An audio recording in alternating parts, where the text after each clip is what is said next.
Градиштето кај село Кнежје, археолошки локалитет Била Зора.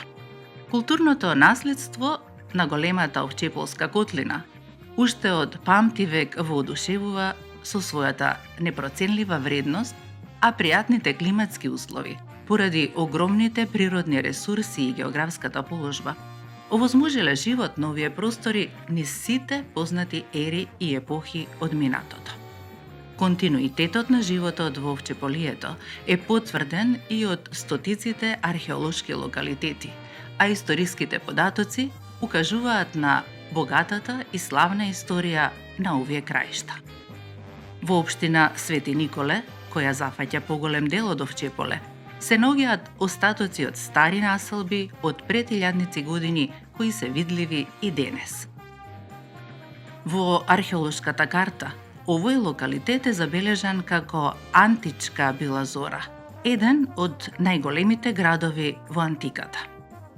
Во 1973 година професорите Винчич и Трајковски пишуваат за градиштето кај селото Кнежје во нивниот труд Село Кнежје, Свети Николско, археолошки локалитет, градиште и над Бавчи.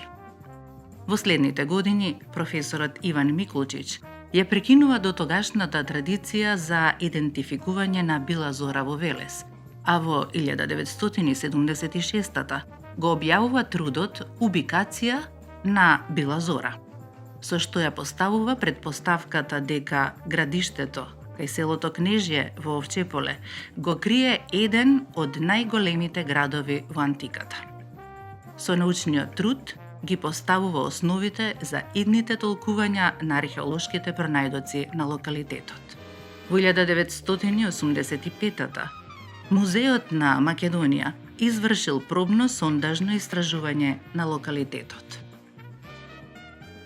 Во 1994 година Народниот музеј на Свети Николе започнал со пообемни заштитни истражувања. Во последните децении од минатиот век биле објавени уште неколку трудови за наудите на локалитетот.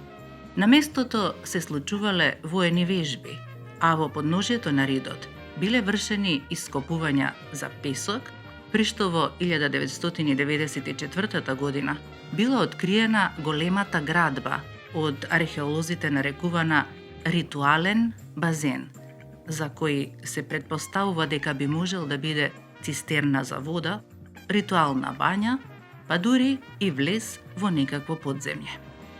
Во 2007 до 2013 се спроведени истражувања и ископувања на локалитетот од страна на Народниот музеј во Свети Николе и Фондацијата за историско и археолошко проучување од Тексас, Соединетите Американски држави.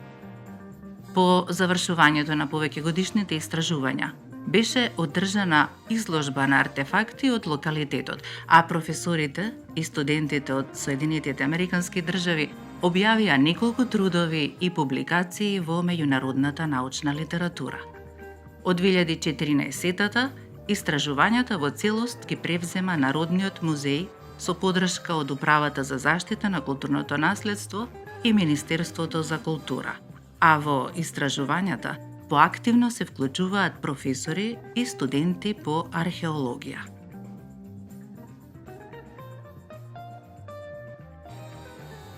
Во 2016 година професорот Драги Митревски ја објавува публикацијата Античка Била Зора, престолнина на независните пајанци. Во 2014 година беше асфалтиран пат од подножјето до врвот на локалитетот. Во 2020 година од општина Свети Николе е направена и асфалтирана пешачка патека од градот која води до непосредна близина на градиштето кај Кнежје и веќе активно се користи. Во Народниот музеј во Свети Николе може да се види постојана поставка со артефакти од Била Зора, а од 2019 година во музејот е изложена и диорама на локалитетот.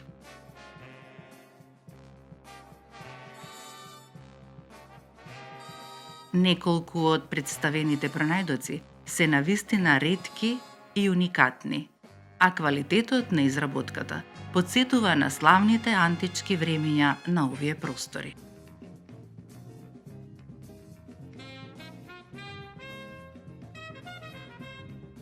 Градиштето кај селото Кнежие воодушевува со остатоците од античките градби, начинот на изработка, вклесаните символи, огромните столбови и совршените геометриски форми во архитектурата, која и ден денес е видлива во подножието и на врвот на овој ред.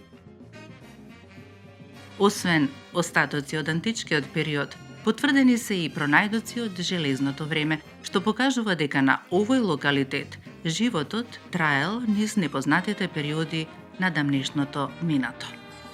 Можностите што ги нуди модерната технологија, заедно со човечките ресурси кои се достапни во општина Свети Николе, каде се наоѓа овој локалитет, се дополнителна причина за продолжување со работа која треба да содржи научни истражувања, конзервација и реставрација, дополнети со соодветна туристичка промоција. Општина Свети Николе располага со археолошки локалитети, кои се датирани од најдалечниот палеолит, па се до средновековието, што представува дополнителен предизвик за проучување, но и представување на цивилизацијските слоеви кои се наоѓаат под овчеполската земја.